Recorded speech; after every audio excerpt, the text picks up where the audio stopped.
ये मेरा सौभाग्य है कि मेरी लेट दादी जी ने मेरा नाम आशुतोष रखा। जब स्कूल में था तो मैं लोगों से सवाल किया करता था, उनसे पूछा करता था, और जब वो मुझे चिढ़ाते थे कि तेरा नाम ना बड़ा आशुतोष, मज़ा नहीं आता सुनने, तो मेरी दादी से पूछता था कि आशुतोष का मतलब क्या होता है दादी।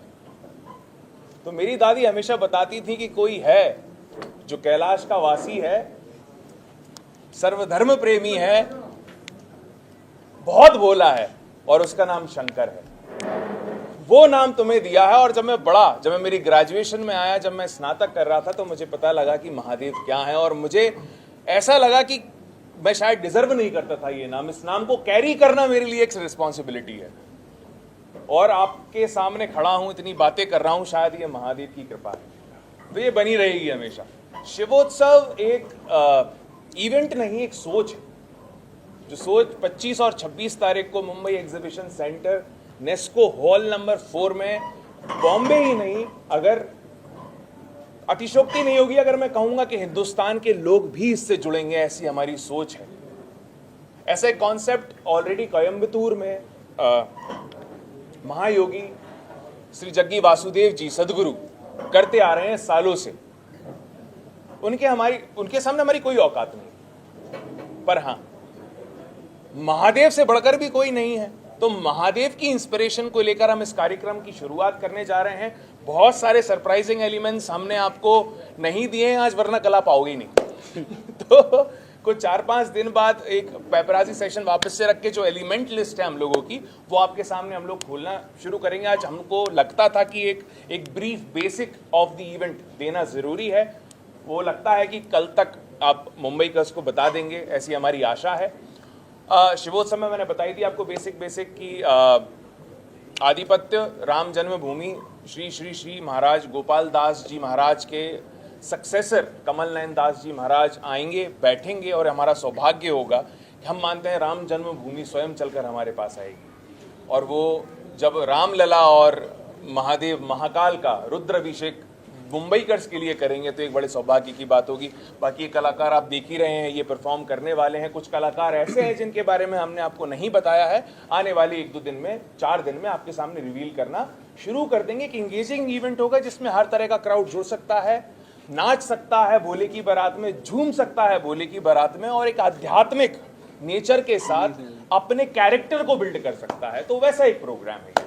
अगर सर हमारे दर्शकों को बता सके, इस वक्त महाकुंभ चल रहा है और महाकुंभ 26 को खत्म हो रहा है और आपका कार्यक्रम 25 से 26 है, क्या जब आपका वहाँ शिव उत्सव होगा, क्या वहाँ से संगम का पानी वहाँ आएगा? क्या वहाँ के लोगों को महाकुंभ का भी लाभ हो सकेगा?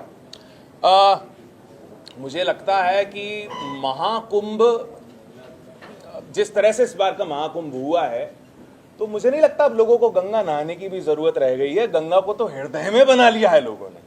जो महाकुंभ हमने देखा, जो महाकुंभ हमने समझा, और वहाँ की नेगेटिविटी भी ना पॉजिटिविटी की तरह दिख रही है।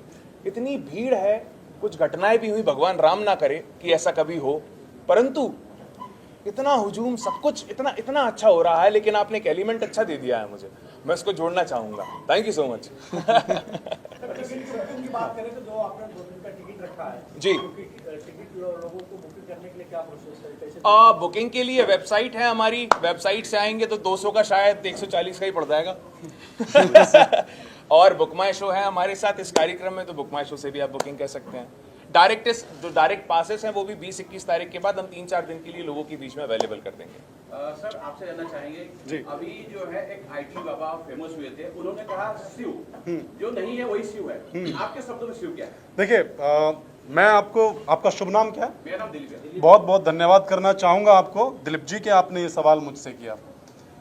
हम जब किसी के बारे में पूछते हैं, हम तब पूछते हैं जब हम अपने मन से ये जान लेते हैं कि ये कुछ है। अगर शिव नहीं है तो आप पूछ क्यों रहे हैं? वाह। और हमारा जो उत्सव है, हम सबका, आपका, हमारा, इस देश में जितने भी लोग हैं, पूरी कायनात सृष्टि में जितने भी लोग हैं, ये उन सभी का उत्सव है। और विश्वास एक शब्द है, आप शायद वाकिफ होंगे इस शब्द से।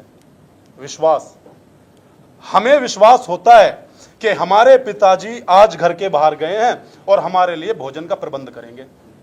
यह विश्वास हमें पूरे दिन, एक सप्ताह, एक महीने, 2 साल भी भूखा रख लेगा। विश्वास अगर हमारा दृढ़ है, क्योंकि बहुत से महात्मा ऐसे हैं जिन्होंने सालों तक कुछ नहीं खाया लेकिन फिर भी जिंदा हैं, तो एक विश्वास ही हमें ये चीजें सिखाता है कि ये होगा, और विश्वास से ही हम जिंदा रहते हैं। जिसने ये IIT बाबा, मैं उनके बारे में नहीं कहूंगा, उनके विवेक ने, उनके मन ने उनको बताया है कि शिव है, उसकी आड़ में मुझे एक लाइमलाइट में आना है और आगे बढ़ना है, तो शिव को ही क्यों ना टारगेट किया जाए, है ना। तो मैं उनको एंटरटेन भी नहीं करना चाहूंगा। मैं ऐसे पाखंडियों से, मतलब मैं उनको नहीं कह रहा हूं, इनडायरेक्टली मैं बोलना भी चाहता हूं, लेकिन मैं क्या बोल सकता हूं, बंदिशें हैं। जो शिव का नहीं, जो महादेव का नहीं, वो किसी का नहीं, मेरा तो कभी भी नहीं, कभी भी नहीं, कदापि नहीं। ये बात मैं आपका धन्यवाद इसलिए करूंगा कि ये बात उन तक पहुंचनी चाहिए और हर उस इंसान पे पहुंचनी चाहिए जो लोग अपने अध्यात्म का, मैं ये कहता हूं, हिंदू, मुस्लिम, सिख, ईसाई आपस में है भाई भाई। मैंने क्लास में जब पढ़ा था, मैं बहुत ज्यादा पढ़ा लिखा इंसान नहीं हूं, मुझे कोई हरा सकता है तो वो व्यक्ति हरा सकता है जिसने जिंदगी नीचे से ऊपर तक और ऊपर से नीचे तक और बीच से सब जगह तक जियो। वरना आप मुझसे कोई भी सवाल करो, मेरी जुबान से कुछ गलत वैसा निकल सकता है शब्दों के रूप में, मन से, दिल से, क्योंकि मेरे जो तार पेट से हैं, दिल तक आते हैं और दिल तक जाते हैं। जुबान दिमाग में अटकती नहीं है सर। जुबान गलत हो सकती है लेकिन मन बहुत साफ है। नहीं दूंगा सर। अगर सर मैं आपसे वापस जानना चाहता हूँ सर, ये जो मुंबई शहर है ये एक सपनों का शहर है, लोग अपने सपने लेके आते हैं, और अगर आप देखिए लोकल ट्रेन में बहुत भीड़ भाड़ होती है, लोग दौड़ते हैं। कैसे ये प्लान आया है कि ये जो भीड़ भाड़ में जो लोग दौड़ रहे हैं उन्हें आध्यात्मिक की तरफ लेके जाना है, एक शांति की तरफ लेके जाना है, जरा उस बारे में बताएं। मैं आपसे एक बात कहना चाहता हूँ। देखिए, मुझे अच्छा लगता है जब कोई ऐसे सवाल करता है। मैं एक आपको बहुत शॉर्ट में बताता हूँ। ये भाग दौड़ भरी जिंदगी है, सबके सर पे ना जिम्मेदारियां हैं, जिम्मेदारियों का बोझ इतना है, शायद उस जिम्मेदारी की वजह से आप भी यहाँ हैं, है ना। और आप ये कैमरा लेके यहाँ खड़े तो हैं और बहुत एकदम अच्छे से खड़े हैं, लेकिन कभी कभी क्या होता है, इसके पीछे की मेहनत आप जानते हैं, आपका कर्म जानता है, कर्म भगवान है। ये बात आप जहन में डाल लें। मैं आपको आज एक ऐसा पॉइंट बताऊंगा, शायद मेरी जो उम्र है बहुत कम है, हो सकता है मैं गलत बोलता हूं या मेरी जुबान से कुछ, लेकिन आज एक बात, बहुत अच्छी बात बताता हूं। कर्म भगवान क्यों है कि जब आप कर्म करोगे तो उसके बदले में आपको कुछ मिलेगा, मुद्रा, वक्त, किसी की स्माइल। हम कभी कभी पैसे लिए बगैर किसी की स्माइल की वजह से भी काम कर देते हैं, है ना। अब बात सीधा पॉइंट पे आता हूं कि जब ये भागदौड़ भरी जिंदगी में हम कुछ करते हैं, हमें मुद्राएं मिलती हैं, कुछ जीवन यापन करने के लिए कुछ मिलता है, तो हम वो अपने माता पिता के लिए लेकर के जाते हैं जो लोग भटक गए हैं। आजकल लोग आते हैं, भागदौड़ भरी जिंदगी करते हैं, जीते हैं, लेकिन मुद्राएं इकट्ठी करते हैं, चीजें इकट्ठी करते हैं, इक्विपमेंट्स इकट्ठे करते हैं, लेकिन वो सारी चीजें आजकल माता पिता के पास नहीं जा रही है। इस वजह से आपको शॉर्ट में बताना इसलिए चाहता हूं, मेरे पास तो बहुत लंबी कहानी है। मैं इतना बता सकता हूं कि मैं आज से लेकर 24 घंटे तक आपके सवालों के जवाब देता रहूंगा, क्योंकि बात पेट से दिल तक है ना, और जुबान तक। सिंपल बात यह है, आज जो बच्चे कमा रहे हैं वो माता पिता के चरणों में नहीं जा रहा है महाराज। ये सिर्फ इसलिए जोड़ा जा रहा है कि आप लोग कमाओ और अपने माता पिता की सेवा करो। ना तो कुंभ नहाने की जरूरत, ना गंगा में जाने की जरूरत, सबको अपने कर्मों का पता है, इसीलिए कुंभ में भी इतनी भीड़ है और गंगा जी में भी इतनी भीड़ है। लेकिन नहाने से सिर्फ शरीर धुलता है, कर्म नहीं, ये लोग नहीं जानते। नहाने से सिर्फ शरीर धुलता है, कर्म नहीं। जिसने गंगा जी में डुबकी लगाई ये सोचकर के मन चंगा तो कसौटी में गंगा, ये नहीं सुना क्या आप लोगों ने? मुझे ये समझ में नहीं आता कि ये चीजें चलती क्यों हैं। सिंपल जवाब ये है, सिंपल जवाब, आपका ध्यान कहीं और है इसीलिए मैं भटक जाता हूं। सिंपल जवाब ये है कि आपकी जो कमाई है अपने माता पिता के चरणों में आज दीजिए। एक छोटा सा वाक्य, अगर आपके पास समय तो मैं दे देता हूं आपको। एक छोटा सा वाक्य है, एक पिताजी हैं, जो एक माता पिता जब हमारे जन्म देते हैं हमें तो एक उम्मीद से देते हैं, आशु भाई है ना। आशु भाई मैं इनको इसलिए बोलता हूँ क्योंकि मैं पहले से नॉन है, मेरे नाम नहीं लेता हूँ पूरा, तो आशु बोल नहीं सकता रिस्पेक्टली। जब हमें माता पिता जन्म देते हैं तो हम ये सोचते हैं कि हमारा जीवन यापन करेंगे, हमारी सहारा लाठी बनेंगे। लेकिन होता क्या है, जब हम कुछ पैसे कमाने लगते हैं, चीजें करने लगते हैं, तो वो लालच सभी का है, लेकिन वो पैसा जब कहीं और जाने लगता है, वो मुद्राएं कहीं और जाने लगते हैं, पिता जब कमाता है तो घर का राशन सब चीज चलाता है, पिता बूढ़ा हो जाता है, एक समय पे आके पिता बूढ़ा हो जाता है, तो बच्चे जब कमाते हैं तो माता के हाथ में सारी सामग्री या पैसा देना शुरू कर देते हैं, तो पिता असहाय हो जाता है, वो सोचता है यार अब मैं घर नहीं चला पा रहा हूँ, मैं बोझ बन गया हूँ। तो भाई एक रिक्वेस्ट है आप सभी लोगों से, अगर आप तक ये मैसेज पहुंचे कभी भी इस वीडियो के माध्यम से, तो भाई जब भी आप कुछ कमाया करें और आप घर के लिए खर्चा भेजते हैं तो अपने पिताजी को ही भेजो जो रिटायर्ड है, उसको लगना चाहिए कि घर आज भी वही चला रहा है, तो वो ज़्यादा जिएंगे। हमारे घर का मुखिया, हमारा जो जिसने हमें जन्म दिया, जिसकी वजह से हमारे पिताजी, हमारा बाप सब कुछ है, तो उनको आप, ये बाप को रिस्पेक्टली बोल रहा हूँ, कुछ ऐसा नहीं है। आपको बता दूं इस उत्सव के लिए मैं हूँ, मैंने पिछले 20 दिन में मेरे पिताजी हो गए दुनिया से, लेकिन ये एक आंख से आंसू अभी तक निकल नहीं है। लेकिन कुछ लोग कहते हैं कि यार ये रोया नहीं तो इसे दुख नहीं है। मैं कैसे समझाऊं कि मैं क्यों नहीं रोया, क्या चल रहा है, कहीं तो स्टोर हुआ है। मैंने मेरी ज़िंदगी में किस्से बहुत हैं। मैंने मम्मी की तस्वीर नहीं देखी, एक उनके लिए मैंने बोला था कि तू कहाँ है, तुझे ढूंढूं मैं रोज़ दर बदर, एक जगह बता जहाँ तेरी एक तस्वीर मिल जाए। अब जो हुआ सो हुआ, सुन मेरी फरियाद मेरे ईश्वर, ले ले मेरी जान ताकि मेरी रूह मेरी माँ की रूह से मिल जाए। ये चीज़ें आप खरीद नहीं सकते, ये आपकी जो सच्चाई है आपके चेहरे पे छलके। ये आपका कोई सवाल हो तो बेझिझक पूछें। बेशक मैं साहिल सर से अभी एक सवाल लेना जी। चाहता हूं। जी सर। ये कार्यक्रम अध्यात्म है, बहुत बड़ा है, लेकिन इसमें एक चीज बहुत अच्छी जुड़ी है। उन लड़कियों की शादी करने का प्लान है, होगा नहीं होगा अलग बात है, प्लान है, सोच है कि जो विकलांग या किसी कारण से उनके पास कमियां हैं, और ये जो थॉट प्रोसेस किस प्रकार से आप लोगों के अंदर है कि अध्यात्म के अंदर किसे भी जोड़ा जा सके। ये थॉट प्रोसेस एक्चुअली हमारी जो ऑर्गेनाइज़र हमारे साथ आज नहीं जुड़ पाई, रीना जी, ये उनका थॉट था। उसको हम सब ने डिस्कस करके एक तरह से एक बड़े लेवल पर बनाया। उनका और हम सबका मोटिव यही था इस इवेंट से कि ये इवेंट ना एक कॉन्सर्ट है और ना ही एक पूजा है। ये इवेंट एक बहुत ही बड़ा स्पिरिचुअल ब्लेंड है, स्पिरिचुअलिटी का। और आप ये समझ लीजिए जैसे आज का यूथ इकट्ठा हो रहा है बड़े बड़े कॉन्सर्ट्स के लिए, बड़े बड़े परफॉर्मेंसेस के लिए, तो इस इवेंट में आप चाहे 8 साल के हों या आप 80 साल के हों, आप उस इवेंट में आ सकते हैं। उतने ही एक्साइटमेंट के साथ, उतने ही खुशी के साथ, उतने ही प्यार के साथ आपका सम्मान किया जाएगा उस इवेंट पर, और आप उस इवेंट से बिल्कुल भी डिसअपॉइंट होकर नहीं जाएंगे। तो इस इवेंट में ये शादियां जोड़ने का कॉन्सेप्ट यही था कि जहां हम लोगों को एंटरटेनमेंट दे रहे हैं, जहां हम लोगों को स्पिरिचुअलिटी दे रहे हैं, वहाँ कहीं ना कहीं जब हम महादेव का इतना बड़ा त्यौहार सेलिब्रेट कर रहे हैं तो कहीं ना कहीं किसी का कुछ भला भी होना चाहिए। बिल्कुल। एक बात ऐड करना चाहूंगा मैं, एक सवाल ये भी मैं जानना चाह रहा था, लोग अगर दर्शकों को बता सके, आपने 25 से 26 रखा है जी। क्या वहाँ जो शिव जी का रुद्राभिषेक का जो कार्यक्रम होगा, क्या वो 25 से लेकर 26 तक होगा या सिर्फ 25 तारीख का होगा, 26 को कुछ अलग कार्यक्रम होगा? जरा सा ये थोड़ा सा बता सके। ये जानकारी आपको आशुतोष जी और अच्छी डिटेल में दे पाएंगे। बोल दीजिए, आप बोल दीजिए। जो रुद्राभिषेक का कार्यक्रम है ये 26 तारीख को, क्योंकि जो महत्व है पुराणों और वेदों के अनुसार वो महाशिवरात्रि का होता है। तो शिवरात्रि के दिन ही जो हमारी शादियां हैं, जो प्लान्ड हैं, तय नहीं है, प्लान्ड हैं, कोशिश कर रहे हैं, क्योंकि सीमित समय में ये कार्यक्रम तय हुआ है, सीमित समय में मुंबई के सामने रखने की हम कोशिश कर रहे हैं। तो अगर ये संभव हुआ तो 108 भव्य शादियां आपको उस दिन देखने को मिलेंगी। जो दूसरा सवाल आपने किया था महारुद्राभिषेक का, तो इस कार्यक्रम की जो शुरुआत होगी वो एक मेडिटेशन योग के रूप में होगी, और उसके बाद we will skip to the Maharudrabhishek part. जैसा कि आपको मैंने बताया, श्री कमल नयन दास जी महाराज, श्री गोपाल दास जी महाराज राम जन्मभूमि से हमारे बीच होंगे, और वो अभिषेक को हम मुंबईकर्स के बीच लाएंगे 26 तारीख को शिवरात्रि के दिन। अब सर आए हम कॉन्सर्ट पे, यानी कि गाना के कार्यक्रम होने वाले हैं, सेलिब्रिटी आने वाले हैं, जिस कार्यक्रम को बहुत भव्य बनाने वाले हैं। अगर दर्शकों को बता सके कि कौन सेलिब्रिटी आने वाले हैं। यार मैं एक अनाउंसमेंट तो आज कर देता हूँ कर दो। एक अनाउंसमेंट तो कर देता हूँ। हमारे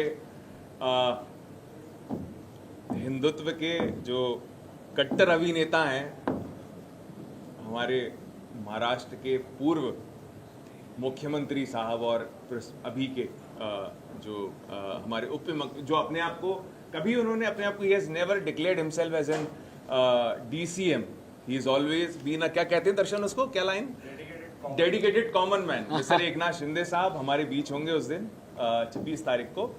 सेलिब्रिटीज में एक हिंट दे देता हूं आपको, 2 फिल्में इस फरवरी और मार्च के महीने में रिलीज हो रही हैं उनसे जुड़े। सर एक बड़ी फिल्म है। एक ना जी तो बहुत बड़ा नाम है और ये कार्यक्रम निश्चित तौर पे भव्य होगा। सर आपसे जानना चाहेंगे, कुछ आप बताना चाहेंगे इस कार्यक्रम में? ये जब ये when we got this concept from Reena ji, it was not about कि इसको हम कैसे करेंगे, it was more about कि इसको करना ही है और सही लोगों के साथ जुड़ना है, सही लोगों के साथ एक प्रोग्राम बनाना है, and we have to offer variety of entertainment as well as spiritual elements into one program and not make it as a one day event. क्योंकि क्या होता है कि कॉन्सर्ट में लोग जाते हैं, they spend so much money but they just get what 2 hours of something entertainment and come back. तो हमारा एक एम ये था कि keep an event for 2 days. A person who wants to buy a ticket, it is for 2 days. Come experience all the extravaganza events, extravaganza activities that we have planned. And just be a part of this experience because this is not just an event, it is living an experience that you would never live otherwise. And that is what excites me, that is what excites us, and we are really thrilled मेरे ख्याल that में it's नाम coming to तो you. दिख ही रहे होंगे सबको। तो 26 तारीख को इनमें से जो अनाउंस कर दिए हैं हमने, 26 तारीख को सलीम साहब, मां से सलीम। अच्छी बात क्या है सलीम साहब को लाने की कि इनका जो बॉम्बे का एक्सपोजर है वो बहुत कम है, लेकिन हम में से बहुत लोग जानते हैं कि he is a fabulous performer. Punjab, north India, Delhi कि जो 90% जगराते आध्यात्मिक कार्यक्रम होते हैं, बहुत बॉलीवुड में भी इन्होंने हिट गाने दिए हैं, हम सब जानते हैं, उनको लाने का उद्देश्य था। और हमने कोशिश की कि जो अनुभव कोयम्बतूर में सदगुरु देते हैं वही प्रोग्रामर्स हैं आप देखेंगे तो वो जो पिछले सालों में वहाँ परफॉर्म कर चुके हैं, तो we have tried to receive the same programmers in the show. एक सर मैं अपनी तरफ से नाम पूछना चाहता हूँ क्योंकि जब शिव की बात आती है तो कैलाश खेर काफी पॉपुलर सिंगर है। वो अवेलेबल नहीं वो अवेलेबल नहीं थे। We सबसे tried. पहले हमने कैलाश जी से ही बात की थी। We tried. कैलाश जी 6 महीने पहले अपनी डेट दे चुके हैं। लास्टली सर आप क्या कुछ बोलना चाहेंगे? मैं 2 एलिमेंट और ऐड करना चाहूँगा जो कि बम्बई और युवाओं के लिए बहुत ज़रूरी है। जो ये 2 लोग आप बीच में देख रहे हैं, ये इस कार्यक्रम तक सीमित नहीं है। Mister Sahil Mahajan is a great actor, बहुत शानदार एक्टर है और आने वाले मेरे ख्याल में let's suppose few months he is coming with an as a producer for that one. International web series इनकी रिलीज होने वाली है। दूसरा प्रोजेक्ट इनका पहली बार महाराष्ट्रियन हिस्ट्री में पहली मराठी VFX फिल्म में ये लीड एक्टर है। बहुत बड़े बड़े कलाकारों के साथ इन्होंने काम किया है इन दोनों प्रोजेक्ट्स में, जो हम लोगों के बीच अगले 3 महीनों में आ जाएंगी। तो ये 2 प्रोड्यूसरों से भी मिल रहे हैं आप, जो बम्बई में बी टाउन में अभी आने वाले टाइम में धमाका करने वाले हैं जी। लास्टली सर यूथ के लिए क्या मैसेज देना चाहेंगे? यूथ के लिए तो यही कहना चाहूँगा, क्योंकि हम शिवोत्सव के कॉन्टेक्स्ट में बात कर रहे हैं, दिलजीत दोसांझ हमारे देश का गर्व है, करण औजिया भी हमारे देश का गर्व है, अरिजीत सिंह भी हमारे देश का गर्व है, सोनू निगम भी हमारे देश का गर्व है। वहां अगर हम लोग जुड़ सकते हैं तो यहाँ क्यों नहीं जुड़ सकते? यहाँ क्या प्रॉब्लम है? यहाँ कौन सी वो खटास है? अगर यहाँ जुड़ेंगे तो अपनी पर्सनालिटी में कुछ ऐड ही करेंगे। They would add something great fabulous to their personalities. इतना सा मुद्दा है। और मैंने जैसे कि शुरुआत में कहा था आपसे कि भगवान सिर्फ बुढ़ापे का शौकीन नहीं है, आपके बूढ़े शरीर को नहीं देखना चाहता। ईश्वर आपकी जवानी को भी देखना चाहता है, आपकी कम उम्र को भी देखना चाहता है। तो इस उम्र से, ये 17-16 की उम्र से अगर हम भगवान, आध्यात्म, जैसा कि हम सब फॉन्ड ने प्रेम आनंद जी महाराज के, हम सब जानते हैं उनको सुना है, सीखा है, और अभी जो साल भर में 2 साल में जो रेवोल्यूशन वो लाए हैं, स्पेशली युवाओं में मेरे ख्याल में अतिशयोक्ति नहीं होगी कहने में कि वो खुद इतिहास बन गए हैं। मतलब मैंने भगवान को तो नहीं देखा, लेकिन जब उनको देखा तो कहीं कहीं मुझे भगवान दिख गए। और ऐसे बहुत सारे युवाओं की कहानी है जिन्होंने ये महसूस किया है। तो थोड़ा अध्यात्म को अपने अंदर लाना, अध्यात्म तक अपने आप को पहुंचाना भी एक संदर्भ होना चाहिए हमारी कैरेक्टरिस्टिक में, जो कि आपको एक नई ऊंचाई तक पहुंचा सकता है। और मुंबई को हम देख रहे हैं अच्छी दिशा में जा रहा है, बेहतरीन दिशा में जा रहा है। थोड़ा जो अध्यात्म है वो राजनीति तक सीमित है। आपने देखा होगा, आपने ये एक्सपीरियंस किया होगा कि जहां अध्यात्म की बात होती है वहां राजनीति आ जाती है। तो जो युवा इंडिविजुअली एक कॉन्सर्ट में जहां राजनीति नहीं है वहां नहीं आ सकती, तो वो हमारा दायित्व है और प्रभु चाहेगा, आप सब चाहेंगे, हम सब चाहेंगे तो हम इसको अचीव जरूर करेंगे। एक लास्ट बात है आप सभी लोगों के लिए, देखिए लास्ट बात यहाँ पे ख़त्म करेंगे कि हम लोग कभी भी इतने बड़े नहीं होते कि हम किसी की ज़िंदगी का एक पल बख्श दें या उसे हम ज़िंदगी का एक पल दे दें, है ना। सबकी भागदौड़ भरी ज़िंदगी है, माता पिता को सम्मान दे। सबसे पहले युवाओं के लिए जो मैसेज है वो ये है कि सबसे पहले अपने माता पिताओं को, अब जो आपके जो माता पिता हैं उनको सम्मान दें। जब आप सम्मान देते हैं माता पिता को तो आपका जो आने वाला वक्त होता है, जो जॉब का, ट्रैवल का, उसमें आपकी जो बलाएं हैं ना वो दूर हो जाती हैं। ये बिल्कुल आप करके देखें। हम किसी की मुस्कान की वजह नहीं बन सकते, देखो किसी के पल नहीं बढ़ा सकते लेकिन किसी की मुस्कान की वजह बन सकते हैं। रास्ते में कहीं भी, पक्षियों में, इंसानों में गरीब कोई दिखाई देता है, कोई रोड पे असहाय दिखाई देता है तो उसकी मुस्कान की वजह बनो। आप युवा हैं, आप लोगों को देश को संभालना है, आपको चमकना है, देखना है। हम भी युवा हैं, हम भी करते हैं, और उस चीज़ को आप ऐसा करें कि आप किसी की मुस्कान की वजह बनो। जब आप किसी की मुस्कान की वजह बनते हो तो वो कर्मा लौट के आपके पास आएगा और वही धर्म आपसे जोड़ेगा। अध्यात्म से जुड़े और अध्यात्म हमें ये चीजें सिखाएगा। तो बोलो हर हर महादेव। एक सवाल, अंतिम सवाल जो बच रहा है, आपने कहा कि जो शो में आना चाहते हैं 2000 यानी कि एक दिन का 1000 ज्यादा सुन लिया, कितने वो एक बार वापस पूछ रहा हूँ। 400 रुपए का 400 रुपए का टिकट है 2 दिन का, 400 रुपए का इंडिविजुअल एक दिन का। अब उसके अंदर क्या वो बंदा रुद्राज अभिषेक में भी बैठ जी सकता नहीं, है जी नहीं। या बैठने वाले अलग है? ये जरा आप बिल्कुल बिल्कुल मैं क्लियर कर देता हूँ। इसमें 4 कैटेगरीज हैं। इस 4 कैटेगरी में एक कैटेगरी हमने आगे रखी है, एक उसके पीछे रखी है, एक उसके पीछे रखी है, एक उसके पीछे रखी है। मैक्सिमम जो टिकट प्राइस है वो 10,000 रुपए का है। उस टिकट प्राइस में 4 लोगों की, 3 लोगों की एंट्री और सबको भोजन है, उसमें सात्विक भोजन है। दोनों दिन सात्विक भोजन है। वो अपने परिवार के साथ आए, भोजन खाए, प्रसाद पाए, कमल नयन व्यास जी के चरणों में जो है इंटरेक्शन करे, सेलिब्रिटियों के साथ इंटरेक्शन करे। दूसरी जो कैटेगरी है वो 4-4.5 हज़ार रुपए के आसपास की अप्रोक्सीमेटली। तीसरी जो कैटेगरी है वो 2,000 की है और जो चौथी है वो 700 व्हाट्स सो कॉल्ड 1000 रुपए एंड 700। हाँ एग्जैक्टली, तकरीबन 700 रुपए के फॉर बोथ द डेज। चलो थैंक यू। और बॉम्बे का एक इतिहास रहा है, हमने धर्म को उतना ही रखा है जितना आकाश की सीमा है। हमेशा से, हमेशा जो कहते हैं ना कि देखो पेपराजी हो, चाहे मुंबई का मीडिया हो, चाहे महाराष्ट्र का मीडिया हो, चाहे हिंदुस्तान का मीडिया हो, छापते वो उन्हीं को हैं जिनको वो छापना चाहते हैं। ये बात, ये रियलिटी है। मैंने भी जर्नलिज्म पढ़ा है, आप सब लोगों से अनुभव मेरा कम होगा, लेकिन हम समझते हैं कि छापते इसके उसको हैं जिससे आपको भी वोल्टेज मिले, पर यहाँ हमको नहीं छापना है, यहाँ महादेव को छापना है। कभी कभी ऐसा होता है, मैं माफी चाहूंगा, रोक रहा हूँ, कभी कभी ऐसा होता है कि इस जितनी भी ये सोच है इससे भी परे करते हैं लोग, क्योंकि सबके अंदर एक मन है।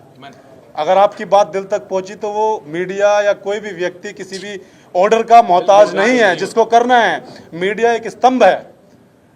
हालांकि आजकल मीडिया अपनी ताकत नहीं समझ पा रहा है, शायद नहीं है उनके अंदर वो चीज़ें, या कहीं से दबाव होती हैं, बहुत सारी बंदिशें होती हैं, लेकिन मीडिया एक ऐसा स्तंभ है, वो चाह जाए तो सारी चीज़ें रातों रात ठीक हो सकती है, लेकिन दबाव है, चीज़ें हैं, लेकिन वो फिर भी छाप देते हैं आउट ऑफ द वे जाके।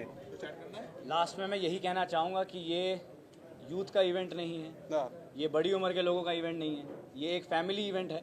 जैसे आप अपनी फैमिली के साथ मूवी जाते हैं, खाना खाने जाते हैं, एंजॉय करते हैं अपना वक्त, वैसे ही शिवरात्रि के इस महाउत्सव पे अपने परिवार के साथ आएँ, इस इवेंट को एंजॉय करें, महारुद्राभिषेक का पार्ट बने। और बहुत बहुत धन्यवाद, आप सब आए। Thank you Har so Har much. Mahadev. Har Har Mahadev. जीते या सीखे, हर हर महादेव।